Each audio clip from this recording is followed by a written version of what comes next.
No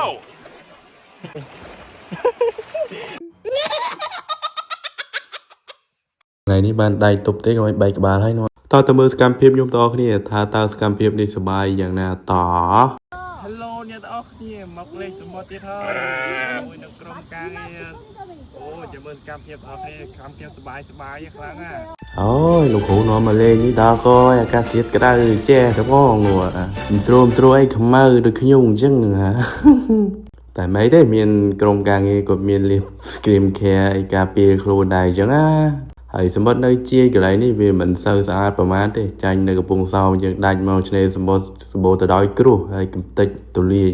នៅកន្លែងនេះដើរមិនស្រួលអីយះជើងខ្ទេចតែម្ដងនៅកន្លែងនេះអូតែគ្រាន់តែថាអ្នកដែលគាត់ចូលចិត្តមកលេងបែបថតរូបអីត្រូវហើយជាពិសេសនៅចិត្តកន្លែងនេះអូចិត្តកន្លែងថ្មទេសភាពស្អាតកប់ទឹកស្លាវងតែម្ដង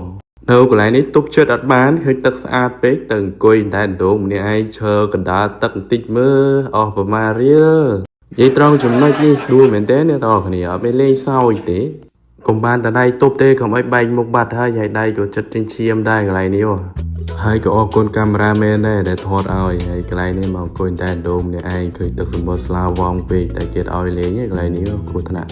បន្ទាប់ពីចប់កន្លែងនេះក៏ទៅហែទឹកនៅកន្លែងក្បាលកុកនោះជាមួយនឹងបងប្អូនខ្មែរទាំងអស់គ្នាតើមានវីដេអូឲ្យមើលទេមើលមុខមួយដូចជាឃ្លានបាយហើយបន្ទាប់ពីហែទឹករួចរាល់ហើយក៏ទៅហូបបាយជុំគ្នាបែបខាពីឆ្កោអាំងជាមួយលោកគ្រូនិងអ្នកគ្រូអូហូនិយាយពីសាច់អាំងទំនើងដល់ហើយអ្នកទាំងអស់គ្នាមើលអត់ឃើញឡើងពីឆ្អិនឆ្អៅដាក់មួយម៉ាត់ទៅថែមមួយម៉ាត់ទៀតនិយាយពីជាតិបដ ாய்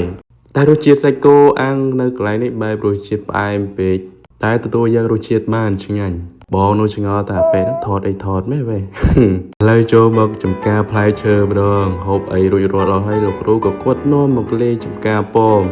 និយាយពីថាអ្នកដែលចូលចិត្តផ្លែប៉មឃើញផ្លែប៉មមកខ្វាកតែម្ដងអ្នកទាំងអស់គ្នាអើយនិយាយមែនទេណាផ្លែឡើងចង់បាំមេឃចូលមកមកតង់ទីនេះលោកគ្រូនាំបងលេងនៅហាងកាហ្វេមួយកន្លែងនិយាយពីថាទេសភាពនៅនេះគឺស្រុកស្រែចំតួតែម្ដងសម្រាប់អ្នកដែលគាត់ចូលចិត្តទេសភាពស្រុកស្រែនិយាយពីថាស្រស់ស្រាយតែម្ដងអ្នកទាំងអស់គ្នាជួបគ្នាក្នុងវីដេអូ